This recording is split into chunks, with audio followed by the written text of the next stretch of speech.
Welcome to another episode of Foresight TV. I am talking to my friend Phill Barklow, and you are out of Denver today, right? That's correct, yeah. One of the things I really like is I can see people sort of walking by in the background, and once in a while I'll see cars go off your, I guess it would be right shoulder. And it's like, I feel like I'm doing like real TV or something like you'd see in a newsroom. So that's really fun. We're going to have a great conversation, but first this.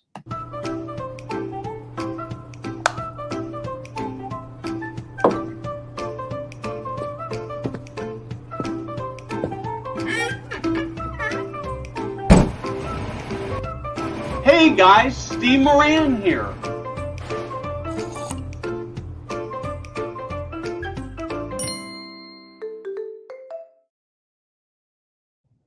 Phill, welcome. Let's just start with a little bit about who you are and your company and what your passion is. Sure. Yeah. Thanks, Steve. Thanks for having me. So, Phill Barklow, I'm the president of Experience Senior Living. Been here for just about 3 years, coming up on 3 years, and started this company. It's a wholly owned subsidiary of Nextcore Group, which is the largest healthcare developer in the United States. So, about me, I've been in senior living. This is my 31st year in senior living. I've been on the operations side, development side. I actually started as a frontline employee, as a weekend server in the dining room for a holiday community in Fresno, California, and really worked every frontline job that you could imagine, from a CNA to a dishwasher, and it just gives me a totally different perspective on the way that I approach the business. So glad to be here, as I mentioned, and of course glad to always talk to you. Great. So did you grow up in Fresno? I did, originally born and raised. Yep. I didn't know that. I mean, it's just, 100 miles down the road, or a little bit more than 100 miles down the road from me here in Sacramento. So that's right. That is very, very cool. So talk to me a little bit about Experience Senior Living and kind of what's your passion, what your secret sauce maybe. Sure. Well, that's an interesting question. So, as I mentioned, we started 3 years ago. We actually are part of a development company. So we started as in the mindset of developers, and we would partner with third-party operators, and that went well. But as a developer, we kind of wanted to make sure that we were controlling our own destiny, and so the idea was we'll bring in-house operations, and that's why I was brought in to kind of really stand up the operating side of the business, in addition to the development side, so that we could grow the way that we want. As far as our secret sauce is concerned, I don't really think that there's any secret sauce that we do. It's really just prioritizing our customers, which are our residents, their family members, and our team members, and really doing everything in our power to elevate the experience that they go through. So you have this really, I don't know, unique, maybe unique is not the right word, but you have this descriptive name of Experience Senior Living. And I assume that was purposeful. These are one of these where I'm thinking, oh man, we should have talked about this before we went on air. But I'd like to have you talk a little bit about the name and what that means to you.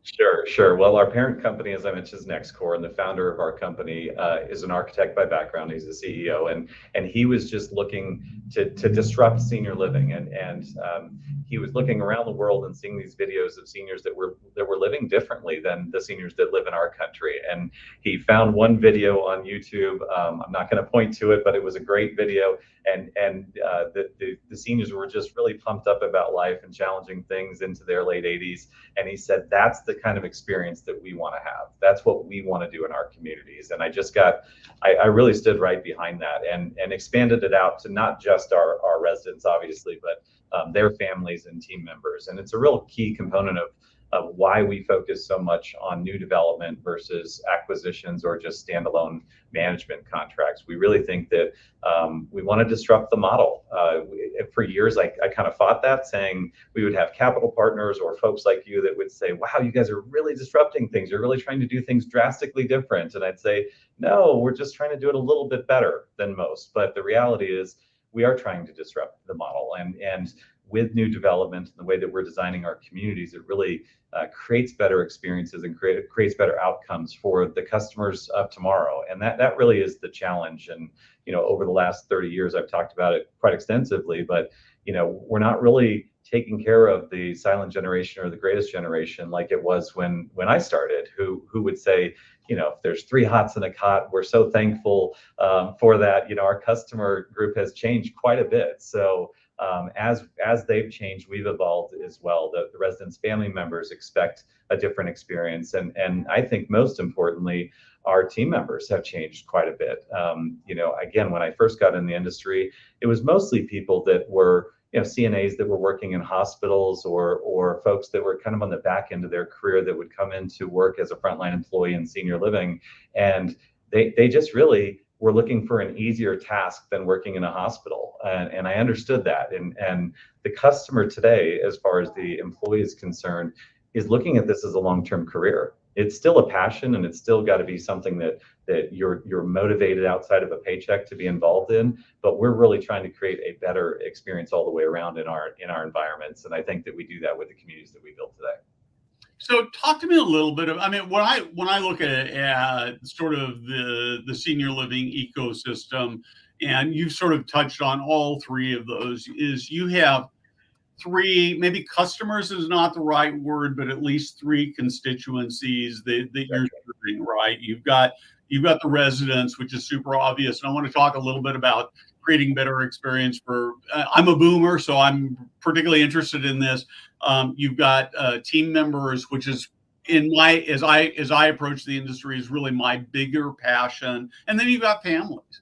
But as you sort of think about your team members, how do you make them, what are you doing to make them love coming to work every day?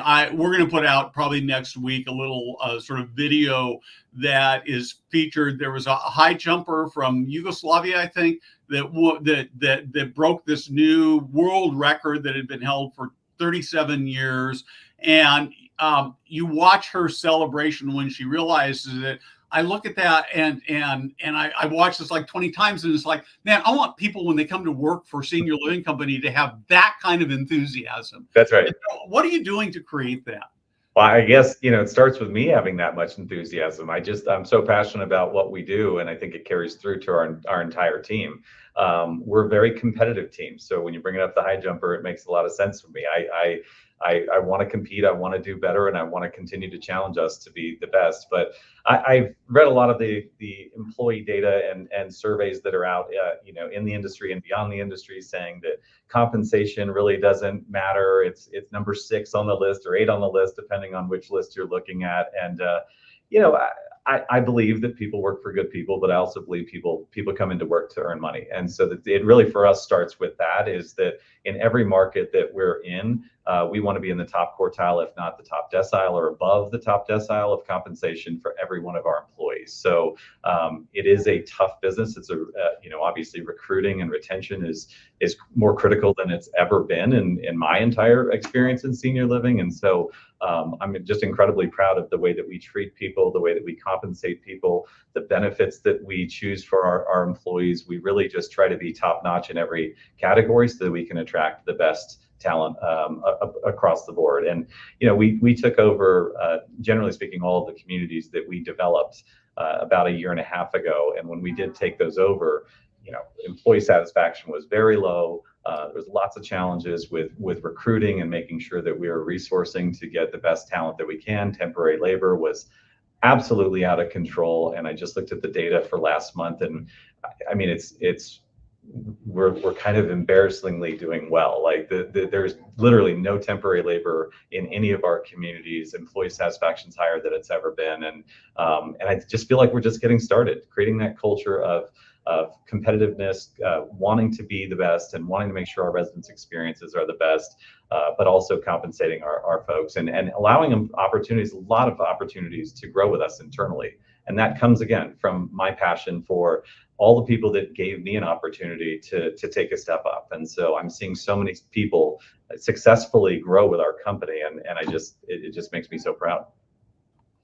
That's a great question. I don't know if we popped this one up, but Phill, I actually want to take this comment that came in. I think this is a great question. So what would you say you say a big differentiator between your very high luxury communities and other high luxury providers or owners? So, it's interesting. When we talk about our reserve collection, we've kind of got a multi-brand approach that's very similar to Marriott's, where I got the idea because I travel quite a bit, just like you do, Steve, and I'm a Marriott loyalist. So, you know, in our multi-brand approach, we have the Reserve Collection, which is our most distinguished brand. We have yet to open one of those communities, but our first one is about to open in the next 6 months here in South Denver, and then hopefully, I'm knocking on wood here, but by the end of this year, we'll be able to announce at least two more, if not three more, ground breaks on Reserve Collection communities. And so, when you ask about the differentiator, I'm going to start with just kind of the physical plant. Those are high-rise buildings, and what we've found is that, again, from a consumer basis, I think that the residents or the prospective residents that we're talking to really want to be in the heart of it all. The idea of kind of the old model of senior living, of tertiary markets, or deep into the suburbs of stick frame construction on a single story or three-story building, really is just not what the seniors want these days. The boomers, they want to be involved, and they want to be a part of it. They don't want to be kind of just cast aside. So picking world-class locations and great real estate locations that are walkable, that are next to metro stations, that are in the middle of it all, is where it starts. And that usually drives you to high-rise construction. From an amenity standpoint is where we change as well. I've always cringed when people say, the moment that you walk in our door, you don't have to worry about anything. Everything's taken care of. And that's just not the real world. Like that's not real world problems. So people are wanting to be a part of it, not just have their needs taken care of them. So in these locations, our residents can, again, have multi-generational experiences, get involved in philanthropy, be a part of it all. And I think that that's critical. We also have numerous dining venues, lots of opportunities for resident engagement, which is critical to us. And again, just trying to elevate the experience all the way around is what's critical.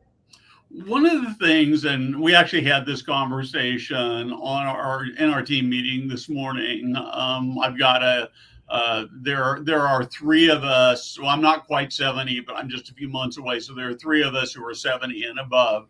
And one of the universal truths that I keep hearing from people who are either in senior living or getting close to senior living, thinking about senior living, is being able to be in control of their own destiny.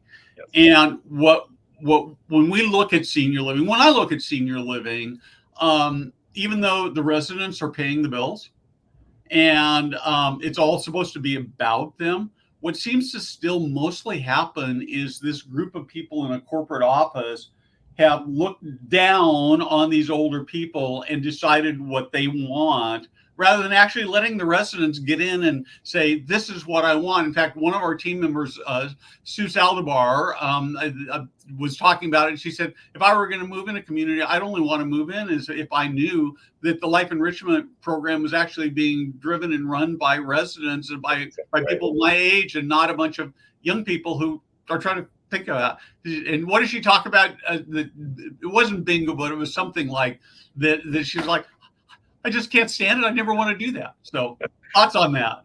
No, it's a great comment, a great question. And I agree that that's something that our industry has struggled with in the past. For us, resident experience is what drives us. So we don't call our directors in the communities activities directors, because they're not meant to just come up with activities. It's really, what is the resident experience all about? So we call them resident experiences directors. So they know, again, the expectations are different. So we're constantly, kind of questioning our residents. What do you want? What's working well? What's not? And I think that it's a differentiator for us. I know it's a differentiator for us because I'm told that quite frequently by our residents, that we're in the communities constantly. So obviously somebody needs to execute on that, but it's very hard to walk into any of our communities and not see somebody from the SL team trying to learn more about how to kind of dial in the experience for the residents, and making sure that what the residents actually want is what's actually happening in the community. And that goes not just to the programming aspect of the business, but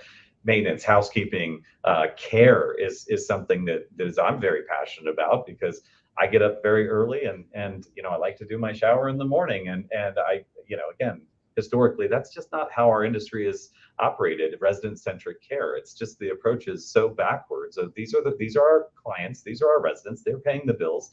They should be setting the agenda, and we should be modeling our care and the needs of our residents around the residents' desires, not ours, or not the schedule or what works for us in a vacuum. So all the way around. But the resident experience directors, I think, for our team do just a fantastic job of what I call only an ESL experiences, which is what's the difference between living in a community like ours versus living at home if the only thing that's on the calendar is watching, a movie online. Yeah, absolutely right. I mean, I think that this is the crux of the issue in my mind is we've got a senior living should be better than a home every time. Absolutely. And from a living experience, not just a health and safety experience. So one of the things I want to, there's another comment about memory care. I'm going to get to that in a minute, maybe if I have time, but I want to talk about, I was listening to an Adam Grant podcast a few days ago, and his guest wrote a book on trash talking. And I'm not a big fan. I didn't play a lot of sports as a kid. I wasn't very good at it. I sort of find trash talking uncomfortable, but it really got me to thinking that one of the problems of senior living, in my view, is we're too nice. And so we don't, we're all in this together. We're not competing. And I'm wondering, to me, it seems like a few communities ought to get out there and say, well, I want to be the best senior living organization out there. I want to have the highest occupancy. I maybe even want to charge the highest rate for whatever category of senior living I'm doing. I want to have the longest length of stay. And if you guys do that too, that's great. I'm not trying to put you down, but I actually want to be better than you. And I worry that because we're so nice, it creates apathy. Any thoughts? Did I have this wrong? I was worried about where you're going with that. I'm definitely not going to talk trash about any of our competitors. No, I don't want you to do that. I love the competitive spirit, Steve, but the reality is we're very competitive. I try to interview every leader in the company, and it's one of the first and last questions I asked is, are you competitive? Because it's our goal, and it's a little audacious, and I'll admit that, but we don't want to be the best senior living company in the industry. We want to be one of the best companies ever created.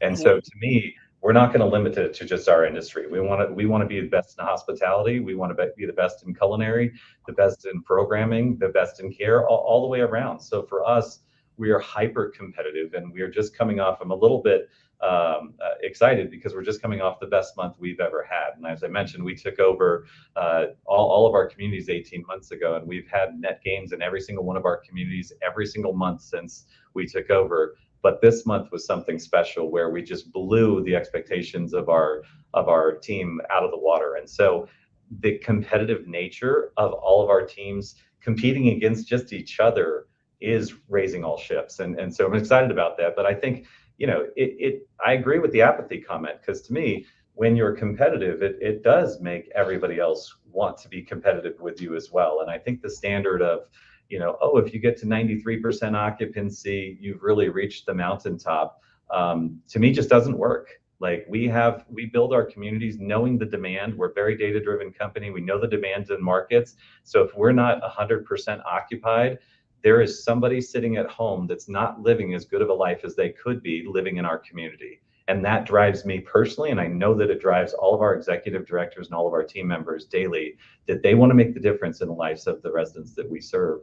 And for us to have a vacant room with the amount of demand that there are in the world right now, just doesn't make any sense. And if you look at the data, and I'm sure you do as much as I do, the demographics are honestly terrifying to see how many people are going to need senior housing. So we constantly are talking to our capital partners of how can we grow and expand quicker, because there's not only a need for senior housing, but there's a need for high quality senior housing. And that's exactly what our focus is. Yeah, and I think so much. As I look at this competitive thing, one of the things that occurs to me is that Phill Barklow and Experience get out there, and pretty soon they're saying, "Man, we are just crushing it. We're at 99.98% occupancy, and in every one of our buildings, we've got this wait list, and because people just love coming to live in our communities because we're changing lives, right?" Exactly. And then I'm sitting there in either one of your competitive markets or maybe not a competitive market. I'm looking at that, and I go, that guy Phill, he's not that good. We're at least that good. And so they then start maybe looking at what you're doing and add their own secret sauce, and they do something that's not really better, but to them feels better. And pretty soon they're serving a whole bunch of better people. And all of a sudden we've got all these communities that are full and vibrant. And instead of people going, oh man, I don't really want to go move into senior living, older people like me are going, man, I can hardly wait until I can get to go move into a senior living community. That's my dream. So That, I don't I'm know. right Is that there. unrealistic? No, and I know you and I have talked quite a bit about it, Steve. Like that is my vision as well. And it's I guess it's a selfish vision for both of us because I wanted to get better before I get to live in a senior community. And I ask this question often privately, but I'll ask it to you now publicly. And I talk to a lot of my peers and ask this question: can you name me a community that you've built that you would want to live in if you didn't have to? And quite often the response is not great. So I want to design communities that I would want to live in if there was no medical need for me to live in that community. Every single time that we start drawing a community or start the vision of what a community can be, I just keep thinking, why wouldn't we want to make communities that anybody would desire to live in, and really just set that as a goal. So the amenities that we go after, the locations that we go after, it's all based off of, again, kind of changing the way that people in this country look at aging. Disrupting the aging process is important for us. It's actually, part of our mission, vision, values proposition is really disrupting that aging process. So if you could create communities where people want to and choose to live in and go to before those needs catch up to them and before they absolutely have to make that needs-based decision, I know what will happen. They'll live longer, healthier lives. And that's really, really important to us. Yeah, I just love this so much. I've been in, I don't know, I wish I knew how many. I've probably been in 300 or 400 senior living communities, maybe more than that in my lifetime. When I travel, I like to go visit buildings. And I've probably been in 5 where I walked out and said, oh man, I could live in this place.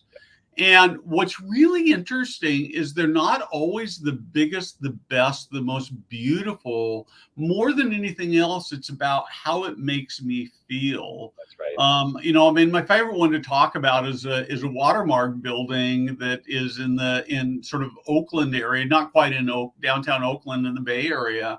And it was like the moment I walked into this building, it just felt so comfortable and so good. And people like I want to go where other people are happy, because if other people are happy, then I'm going to be happy. And so I think just thinking about how it makes people feel is perhaps the most important thing. I couldn't agree more. It's something that we train to constantly. And again, it starts with, there's no secret sauce. And that's what I keep going back to is everybody can do this, but it starts with the way that you take care of your employees and the way that you train your employees, the way that you speak to your employees, the way that you compensate your employees. With happy employees comes happy residents and happy cultures. And that's what it all comes down to. That's why I'm so passionate about the employee experience and why we spend so much time and effort making sure that it's world class. Yeah. So I think I'm going to have time for sort of probably about 2 more questions. I want to get to the one that came up on a comment a few weeks ago or a few hours. There we go. So I assume you have memory care? Of course. Yep.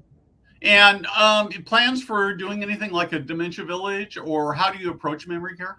That's come up more and more often in the last few weeks. We don't have any plans for it right now. Again, we're mostly focused on kind of the urban environments on our new developments. And so, the challenge with the dementia village experience that I've studied quite a bit is really just having the land to be able to do it and the construction costs to be able to do that. In a vertical setting, you just don't really get that opportunity. Again, because most of our reserve collections are 8 stories to 20-story buildings. Yeah, so I sort of assumed that was the case. So as you look to the future of senior living, what do you think it'll be like in 5 and 10 years? Well, I hope that we're a part of that discussion of how it'll change. But what I'm most excited about, and I don't know if it answers your question directly, is the leaders that we have in our communities. I'm seeing so many people that are seeing senior living as a career, and they're seeing this opportunity to disrupt the way that people age in this country as a mission. And so I'm excited to see, honestly, some of those folks get into leadership positions, to train to be an executive director with us, or a regional vice president. Or honestly, I can't wait to see who's going to take my job that's working as a frontline employee today. So that's what excites me, is kind of not getting rid of the old traditional ways that senior living have been done, but having innovation, and again, challenging each other, just like you said early in the conversation, to compete, to raise the bar for what senior living should be and the way that elders are treated in this country. So I want to talk a little bit more about executive directors in particular. I was talking to another CEO earlier this week, and one of the things he talked about, we were talking about it more sort of in the context of occupancy rates, but it really impacts everything. And he made the point that if you have a great executive director, your building is full, your staff turnover is low, your staff retention is high, same sort of two different sides of the same coin. But if you have a bad executive director, they can make a building go bad really, really fast. And it's my sense that most executives like you, and you're in the C-suite level, really struggle to find good executive directors. And so I sort of two questions: is you talk philosophically about how you approach the executive director problem. Sure. And maybe the other question I have related to that is, is this probably going to be insulting, but I'm going to try this anyway. Can you take mediocre executive directors and turn them into great executive directors, or are they just born that way? Oh boy. Well, I'm going to say this on behalf of my team. We don't have any mediocre executive directors. Well, of course not. Yeah. I would say in those other companies. Yeah. Historically, I've had some folks that maybe have to kind of encourage or drag across the finish line a little bit. I was an executive director for more than a decade. And so it always comes back to well, what was my experience and how would I do it different? And so at the beginning of it all, the job has changed a ton. I mean, technology has changed, computers have changed. So everything's evolved, and the job has evolved quite a bit. And what drives me crazy, and I'm sure that anybody else who's in a position like mine that's listening to this would drive them crazy, is that when you have executive directors that are forced in their office and sitting behind a screen constantly just working on, kind of reports. There's just not that many reports that are needed to run these communities the right way. So it is a bit like the mayor of a small town. And so that takes a unique person to be able to, have, again, kind of an entrepreneurial brain of what's going on in this community. What do we need to pivot? What do we need to do different? But then dive down to the details of care that's provided. And how about the HVAC systems in the building, or whatever it is. So the job has gotten so much more complicated than it was in the past. So finding the right people, I agree wholeheartedly, is the most critical mission, but much more importantly is retaining our talent. So when we have great executive directors, you're 100% right. They do keep the buildings full. They keep residents happy. They keep our team members excited and engaged. But keeping them with us and showing them the opportunity to grow is what's critical. And that's why I'm excited about the growth pipeline that we have as well. Because again, similar to the Marriott, you might start out in more of a courtyard hotel and be the general manager of that, or an executive director with us. But the goal, I hope, for most of our executive directors, if not all of them, is to end up in a reserve collection and running one of the most prestigious brands in the business. Yeah. Well, I think I'm ready to quit my job at Foresight and come work for you and run one of those buildings. So I would love that, Steve. And Jada, who's producing behind the scenes, she's got a big smile that I'm quitting, so I'm not sure what that means. So anyway, I love this so much. One of the things, are you guys only doing new build, or are you doing acquisitions as well? It's a great question. We've looked at a few acquisitions. If it doesn't really work with our model, our specific brands in the markets, the micro markets that we want to be in, then we're passing on them. So we have not done any acquisitions to date. We've looked at a few, but I will say my bias, or my gut, would be that 95% or higher of the growth that we have will be through new developments. And I just want to say that, again, it's kind of a model that I've watched through the industry, is that scale at all costs and scale through acquisitions, and that's just not. We're too controlling for that. We want to make sure that our experiences for our residents, their families, and team members is as dialed in as it can be. Yeah, and I think so it sounds like you also have ownership on all your buildings, which makes a big difference. We've designed, developed, built, and operated every single one of our communities. Yeah, no, I think that's really, really huge. I just think that, it's such a great business, and I love your passion. I love your philosophy, and I'm thinking you may hear from some people who say, I want to go work for that guy if you're looking for people. And I'm looking at this and I'm thinking, yeah, I'm going to go move to Denver so I can go move into one of those in another 10 years or so when I'm ready for senior living. So you never know, we might build in Sacramento, Steve. So. Hey, that would be even better. I don't know. I'll probably leave California anyway. But anyway, Phill, thank you so much. This has been an amazing conversation. If you'd hold on for just a minute after we go off there, I'd just like to catch up with you. And with that, we will be back next week with another great show.